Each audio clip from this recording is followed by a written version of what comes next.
about the writings of Shoghi Effendi, the guardian of the Baha'i Faith, and it's useful as a quick introduction to what he wrote. Probably the best place to start is to say a little bit about who Shoghi Effendi was. He was, of course, the guardian of the Baha'i Faith, which means he was in charge of it and was the leader of it for a period of time from 1921 to 1957. He was born approximately March 1st, 1897. So when he passed away in 1957, he was 60 years old. His grandfather was Abdul Baha, who was of course, the successor to Baha'u'llah, the prophet of the founder of the faith. Abdul Baha was then the second head of the faith. Abdul Baha had various children, only 4 of whom survived to adulthood, all of whom were daughters. And Shoghi Effendi was the oldest grandson of Abdul Baha and the first child of the oldest daughter of Abdul Baha. So that's where he's from. I should also add that Shoghi Effendi's father was an Afnan. In other words, he was a descendant of the family of the Bab, so that in Shoghi Effendi you had descent both from Baha'u'llah and from the family of the Bab. In 1921, Abdul Baha passed away. Shoghi Effendi, who was 24 years old at the time, was at Oxford University taking courses in order to perfect his English so that he would be a better translator. Of course, he immediately had to hurry back to Haifa in Palestine. There was, of course, no Israel at that time. And in January of 1922, shortly after he arrived, he found out that he had been named the head of the Baha'i Faith, the guardian of the Baha'i Faith, when Abdul Baha's will was first read aloud to a gathering of Baha'is. It was the first time it had been publicly aired, and Shoghi Effendi discovered that he was the head of the faith. His ministry lasted from that point to his passing in 1957, a total of 36 years. His passing was unexpected and was in London on the 4th of November, 1957. His legacy, among other things, is enormous literary output that really is the focus of this presentation today. Now, Shoghi Effendi had his authority to do various tasks for the Baha'i Faith from the Will and Testament of Abdul Baha. The Will and Testament specified certain things that the guardian of the faith, which Shoghi Effendi was the first and only guardian, specified various things that Shoghi Effendi then took to be his mandate. And just mentioning a few of them, first of all, the Will and Testament of Abdul Baha specified how local and national spiritual assemblies were to be formed, be elected, and that from them the Universal House of Justice, the supreme legislative body of the Baha'i Faith, would be elected. So Shoghi Effendi took this detailed blueprint for producing the Baha'i administrative order as one of his most important mandates, and he labored all of his life to build this set of institutions, immediately asking Baha'is to begin to form local spiritual assemblies, national spiritual assemblies, leading up to the point where a Universal House of Justice could be elected in 1963. These institutions then made it possible to carry out systematic teaching plans, and these teaching plans, of course, were based on another important letter by Abdul Baha, the so-called Tablets of the Divine Plan, a series of 14 letters to the Baha'is of the United States and Canada, penned in 1916 and 1917, where he gave them the mandate of taking the Baha'i Faith to the entire world, specifying particular places that the faith should be established, things that they should do, such as learning languages, peoples that they should reach, such as the American Indians. So it's quite an elaborate set of instructions by Abdul Baha, and Shoghi Effendi, once he had institutions to organize the effort, then proceeded to systematically take the Baha'i Faith to first Latin America, then to Europe, Africa, and to various parts of Asia where it had not yet penetrated. And so Shoghi Effendi did that based on these institutions and based on the Will and Testament and based on the Tablets of the Divine Plan. Finally, The Will and Testament gave Shoghi Effendi the authority to interpret the writings of the Bab, Baha'u'llah, and Abdu'l-Baha, and as such he was the infallible interpreter, and therefore he was one who, first of all, could translate the writings into English, because he could discern their meaning when it wasn't clear. Second of all, he was one in a position to answer the question, what does this mean? What does this mean? How do we do certain things? Because of this authority that the Will and Testament conveyed upon him. And so, from the point of view of his literary output, this particular aspect of the Will and Testament is very, very important.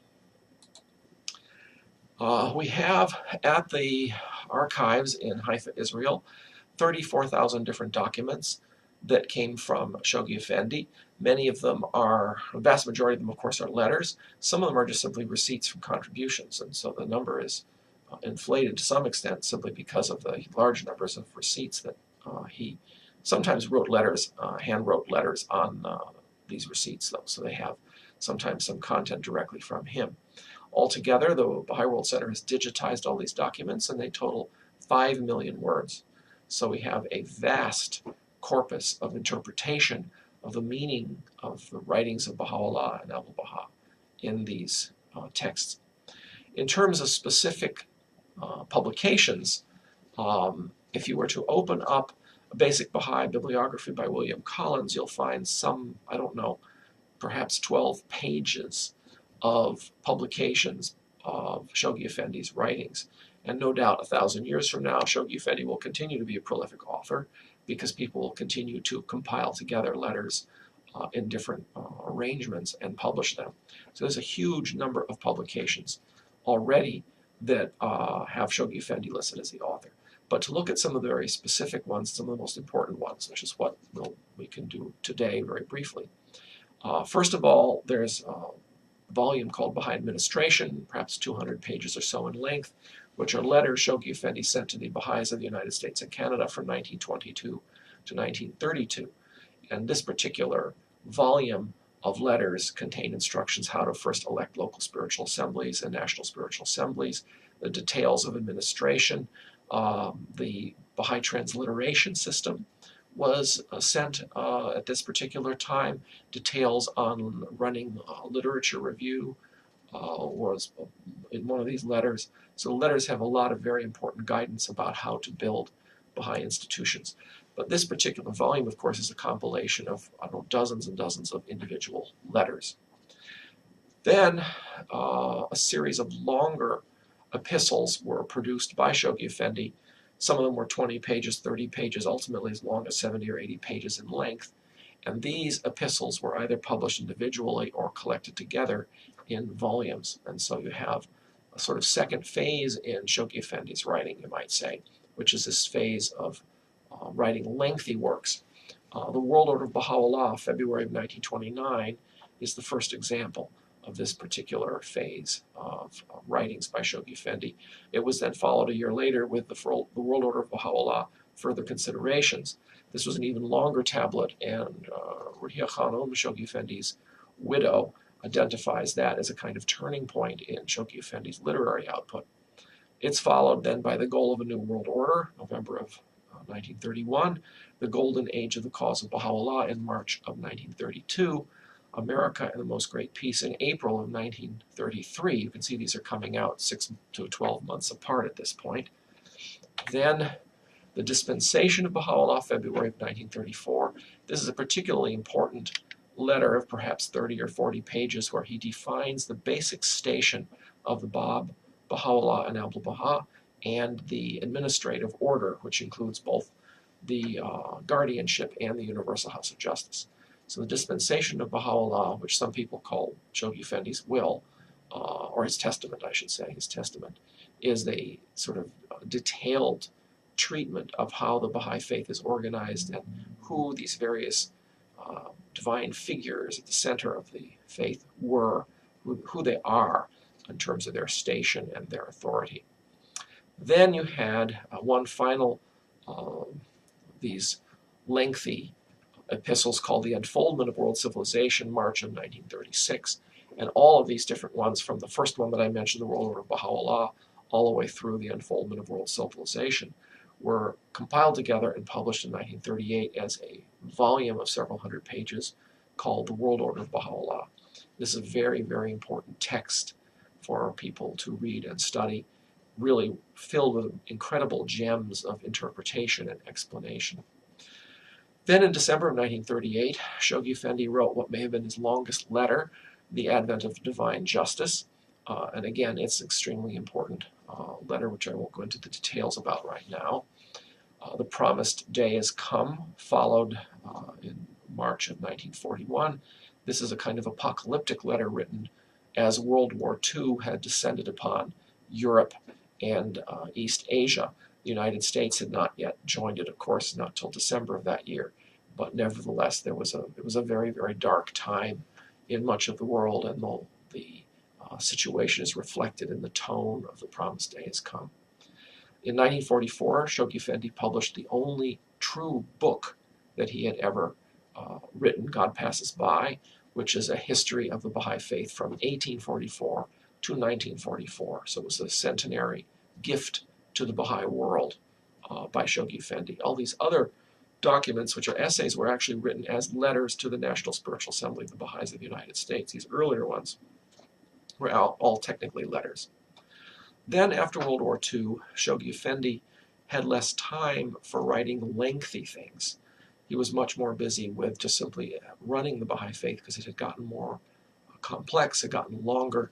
He had to start hiring staff to help him out in Haifa. In the 50s in particular, Shoghi Effendi had, 6 or 8, 10 people working for him in Haifa, which is not the situation earlier.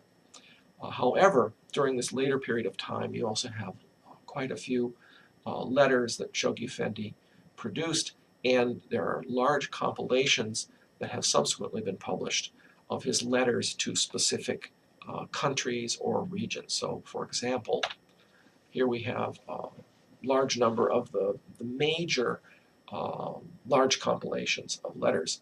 Citadel of Faith, Messages to America, 1947 to 1957, are the letters Shoghi Effendi wrote basically to the National Spiritual Assembly of the Baha'is of the United States during the last 10 years of his life. Then we have a little tiny publication, I've never seen it actually, Letters from Shoghi Effendi to the Believers of Central America and the Antilles, covering letters from 1949 to 57. Messages of Shoghi Effendi to the Antipodes. These are his letters to Australia and New Zealand primarily.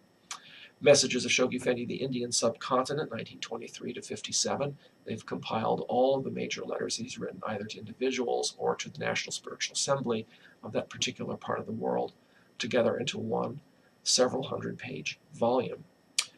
Messages to the Baha'i World, 1950 to 1957. This is a very important volume. These are letters that he wrote generally to the entire Baha'i world or to all the National Spiritual Assemblies of the Baha'i world.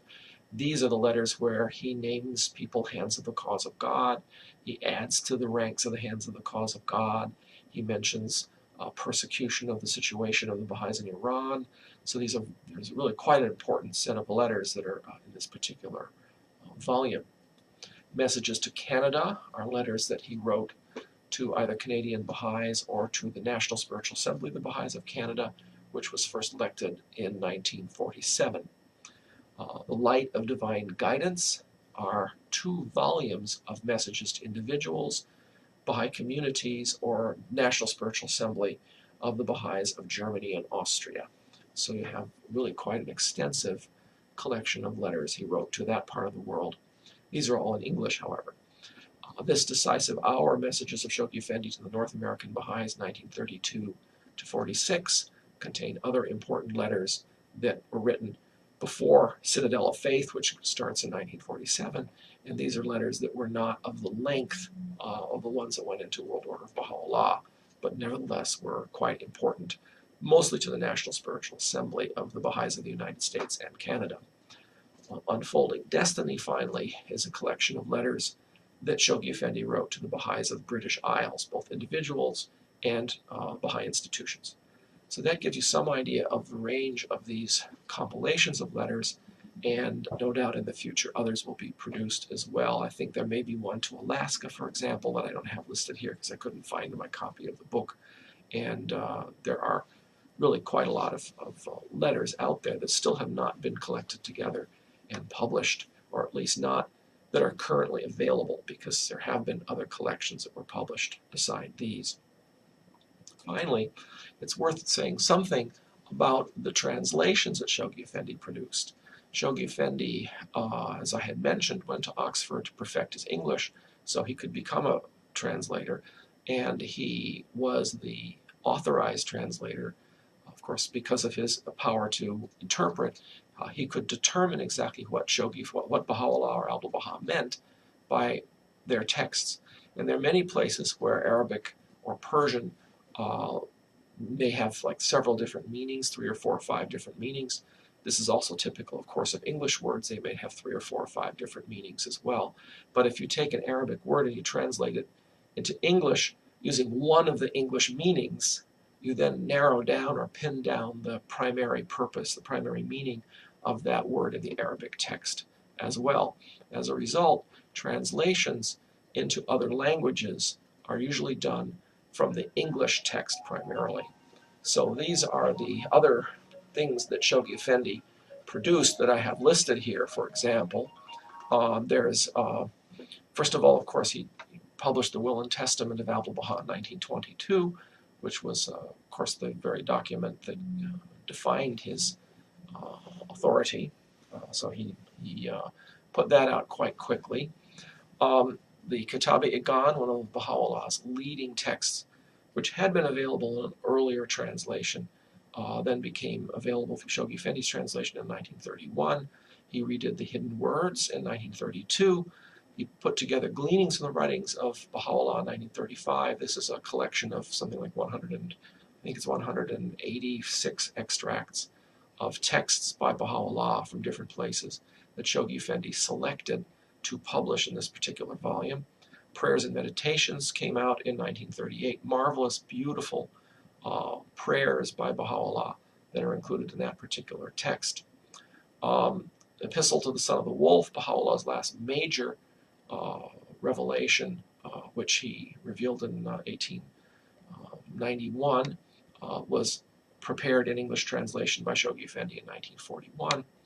So those are the major works by Baha'u'llah that Shoghi Effendi translated. He also translated the Dawnbreakers, Nabil's narrative of the early days of the Baha'i Revelation in 1932. This was a text that a companion of Baha'u'llah wrote. Baha'u'llah asked him at one point to rewrite it, and so we had various versions of it that had been prepared by Nabil, one of which I think was more or less the final version had actually been stolen, and so Shoghi Effendi had to reconstruct from the various manuscripts the best text and translate that into English, and this of course appeared in English in 1932.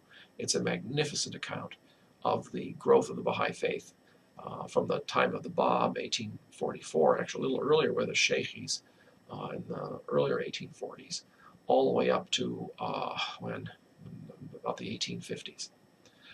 Shoghi Effendi also encouraged the publication and translation of Baha'u'llah in the New Era, which was a kind of basic textbook that was written partly during the time of Abdu'l-Baha. Abdu'l-Baha actually read and approved some of the chapters, and it then first appeared in 1922 or 23, and it has been retranslated, translated into about 100 languages, so it's really quite widely available now across the world. So these are the various works that Shoghi Effendi either wrote himself or he translated, and it gives you some idea of the vast legacy that he offers us. And the Wilmette Institute offers courses on most of the collections of major essays by Shoghi Effendi, and of course many of the courses on the writings of Baha'u'llah utilize these translations by Shoghi Effendi as well.